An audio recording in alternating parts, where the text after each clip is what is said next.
Hello and welcome to Disney Movie Investigations. This is case file number 1195, A Kid in King Arthur's Court. Alongside the bonus story, the United Kingdom Pavilion in Disney's Epcot. So for those of you that this is their first time watching these videos, each week we take a deep dive into a Disney Plus movie.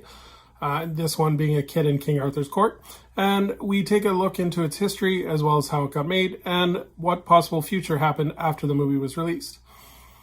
And as well as from time to time, we will do bonus stories on a different aspect of the Walt Disney World Company, or Disney Company, I should say. And this week we are looking at the United Kingdom Pavilion in Epcot. It's a World Showcase. So first, A Kid in King Arthur's Court. This movie was directed by Michael Gottlieb. And for those of you that don't know him, he also directed the movie Mannequin, which starred Kim Cattrall. And this is based on Mark Twain's novel, A Connecticut Yankee in King Arthur's Court. And this is actually the second time that Disney did an adaptation of Mark Twain's novel. The first one being Unidentified Flying Oddball, which was a movie in the late 60s, early 70s. And so this was a co-production with Walt Disney Pictures, Trimark Pictures, and Tapestry Films. And the movie was released on August 11th, 1995. This movie had a budget of $15 million, and unfortunately it did come up with a loss, being its total gross $13 million. So in terms of the plot, young Calvin Fuller is pulled into King Arthur's court by Merlin. And Merlin has sent for Calvin because he needs help to save Camelot from the villainous Lord Bellico. And Calvin must train to become a knight and rescue the Princess Catherine, he has fallen in love with, and ultimately help Arthur regain his confidence before he can go home.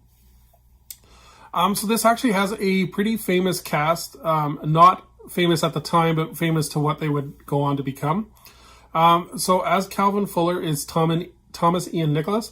For Disney fans, he was also in Rookie of the Year, as well as he would go on to star in the American Pie films. Josh Ackland is King Arthur, and again for Disney films, he was Hans in the Mighty Duck films. Paloma Bazzi played Princess Catherine, and Art Malik played Lord Balsaco. And making their these are the two future stars. Kate Winslet would play Princess Sarah, and future James Bond star Daniel Craig would play Master Kane, the trainer of the knights. So the film was filmed overseas. They found a castle in Budapest, Hungary, and they filmed the modern scenes in a high school at London, England. So in terms of interesting trivia, this movie actually was released with a new Mickey Mouse short called Runaway Brain. And they kind of hoped that Runaway Brain would kind of increase people to go see the short as well as stay for the movie. There isn't much to really, the movie is what it is. There's not a lot of kind of history or kind of interesting tidbits about it. A sequel was made called A Kid in Aladdin's Palace, but Disney was not involved in this project. It was just done by Trimark Pictures. And Thomas Ian Nicholas did reprise his role. And essentially what the movie was about is it's the same premise, except instead of Merlin needing Calvin's help, it was the genie needing Calvin's help. So Disney wasn't involved in any way, but they did premiere it on the Disney Channel in 1999. So in terms of film, it's a good family film. It has humor mixed with an adventure story. So it's kind of one of those typical 90s family films. The major negative, unfortunately, is it feels very choppy in terms of it's just, there's not a great flow with this movie. It's scene. There's nothing that flows the story from one scene to the other. And it feels like you're kind of doing a mishmash of different scenes all edited together. And I don't know if that was their intent or if it's just how it turned out, but it just doesn't flow as well as it probably could have. So yeah, I still recommend you check out this movie, especially for future James Bond, Daniel Craig. He's actually really good in this movie. Kate Winslet is really good in the movie too. So it's kind of interesting to see because this was actually 2 years before Titanic came out as well. So this was right before Kate Winslet would hit it really big. So that's all for kind of a kid in King Arthur's Court. But let's look into our deep dive into the United Kingdom Pavilion in Disney's Epcot. So the United Kingdom Pavilion is located right beside Canada in the World Showcase, and it was an opening day attraction in 1982 for World Showcase. And the United Kingdom showcases the United Kingdom's history through its architectural styles, ranging from 1500 to 1800. And there is a huge variety of different architecture in the United Kingdom Pavilion. The buildings represented are Victorian London, Yorkshire Manor, Tudor, Georgian, Hyde Park, Regency, and a Shakespearean cottage. All kind of different varieties of buildings. Out of all the pavilions in Epcot, this one has the most kind of unique architecture, as well as kind of one of the ones with the most space in terms of its diversity. The main features of the pavilion are pubs and shops. Although when the pavilion was first being designed, there was going to be an Alice in Wonderland attraction, but unfortunately this fell by the wayside, as they kind of wanted Epcot originally to be not having the Disney characters involved. This obviously changed when Michael Eisner got involved, but originally the edict of Epcot was not to have any Disney characters in the parks. So that's why the Alice in Wonderland attraction is no longer there, or was never completed. So the main dining restaurant of the United Kingdom Pavilion is the Rosen Crown Pub and Dining Room. It has both seating on inside and outside, and it is quite popular, especially around Illuminations time, because you get great outdoor seating right on the World Showcase Lagoon, which is a very popular way to watch it while you're having your dinner. So regular menu items of the Rosen Crown include fish and chips, bangers and mash, prime rib, and sherry trifle. It also contains an exclusive drink menu featuring common UK favorites such as Guinness. The design of the Rosen Crown is a combination of various pub styles, including the street pub, the waterfront pub, and the county pub. So they kind of mishmash them all together to create a unique design. The exterior is designed after the Elizabethan period, after late 16th century, while the interior was modeled after Victorian architecture of the 1890s. So inside you have both a dining room and a pub, and next to the Rosen Crown, they actually have a quick service option as well called the Yorkshire County Fish and Chips, which serves obviously fish and chips and beers. And it's just it's a great option for guests who don't want to take the time to sit down and do a full meal, but grab something quick. In terms of entertainment, the British Revolution plays frequently, and they're a rock band, and they are playing British favorites such as the Beatles, Rolling Stones, and they perform out in the courtyard behind the shops beside Rosen Crown.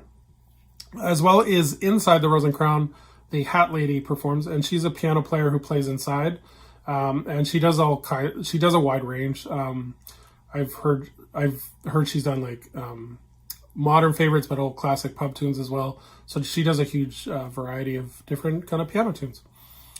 In terms of the Disney characters, the United Kingdom has been home to Alice, Winnie the Pooh, Tigger, Eeyore, Piglet, and Mary Poppins, and they all have their own kind of camera spots throughout the pavilion as well.